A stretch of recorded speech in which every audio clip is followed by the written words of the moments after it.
நாசி Lima மலேசியாவின் பாரம்பரிய உணவு. நாசி லீமா என்பது வெறும் சாதம் மட்டும் இல்லை, அது ஒரு அரிச்சுவை அனுபவம். தேங்காய் பாலில் சமைக்கப்படும் நறுமண ருசிகரமான பாஸ்மதி அரிசி, காரமான சம்பல், நாக்கை ருசிக்க வைக்கும் சுவை, இக்கான் பில்லிஸ் வறுவல்.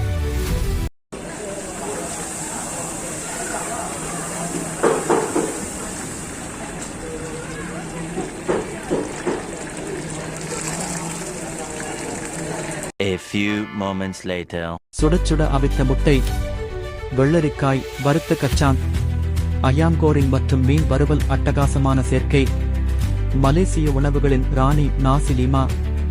இது ஒரு ட்ரெடிஷன் மட்டுமல்ல, இது ஒரு உணர்வு. இதை ஒரு முறையாவது சாப்பிட்டா மறக்கவே முடியாது. இப்போவே ட்ராய் பண்ணுங்க. உங்கள் ஆசிக் ஜோ ரெஸ்டாரண்ட். இடம் மெக்கல்லம் பினாங்கு.